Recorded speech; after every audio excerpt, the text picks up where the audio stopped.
بے شک وہ لوگ جو کفر کرتے ہیں، جنہوں نے کفر کیا اللہ سے، عذاب سے نہ ان کو اموال، نہ ان کا مال بچا سکے گا، نہ ان کی اولاد بچا سکے گی۔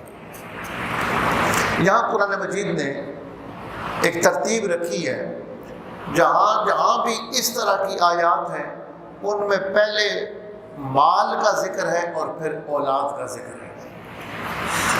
یہ ایک مفسرین نے یہاں ایک اہم بات کی ہے کہ مال کا ذکر پہلے کیا، اولاد کا ذکر بعد میں کیا۔ جیسے وَمَا أَمْوَالُكُمْ وَلَا أَوْلَادُكُمْ بِالَّتِي تُقَرِّبُكُمْ عِنْدَنَا زُلْفَىٰ إِلَّا مَنْ آمَنَ وَعَمِلَ صَالِحًا إِنَّمَا أَمْوَالُكُمْ وَأَوْلَادُكُمْ فِتْنَةٌ، بے شک تمہارے مال اور تمہاری اولاد یہ تمہارے لیے آزمائش ہے۔ یوم ینفع مال ولا بنون، ایک وہ دن آنے والا ہے جس دن نہ مال کام آئے گا نہ اولاد کام آئے گی۔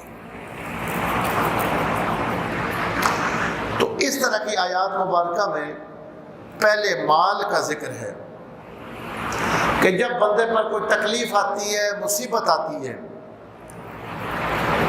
تو انسان اپنے آپ کو مصیبت سے بچانے کے لیے، تکلیف سے بچانے کے لیے اولاد کی نسبت مال سے زیادہ کام لیتا ہے۔ اب بندہ بیمار ہو جائے تو کتنا ہی اس کا مال عزیز ہو، اپنے مال کو وہ خرچ کرتا ہے اپنی صحت کے لیے۔ تو اپنے آپ کو تکلیفوں مصیبتوں سے بچانے کے لیے بندہ مال کا سہارا زیادہ لیتا ہے۔ لیکن جہاں پہ محبت کی بات آتی ہے تو مال کے مقابلے میں اولاد زیادہ عزیز ہوتی ہے۔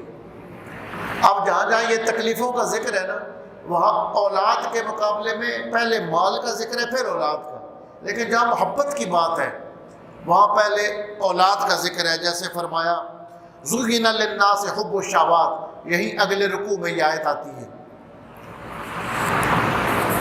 البنین، فرمایا کہ بچے اور پھر ان کے پاس جو خزانے ہیں، پہلے بچوں کا ذکر ہے، پہلے بیویوں کا ذکر ہے، پھر آگے جا کر مال کا ذکر ہے۔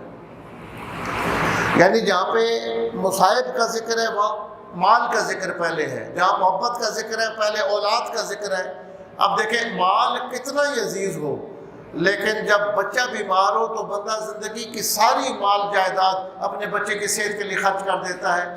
اس لیے اولاد محبت کے معاملے میں زیادہ عزیز ہوتی ہے۔ جہاں جہاں مصائب سے بچانے کا ذکر ہے وہاں مال کا ذکر پہلے ہے، جہاں محبت کی بات ہے وہاں اولاد کا ذکر پہلے ہے۔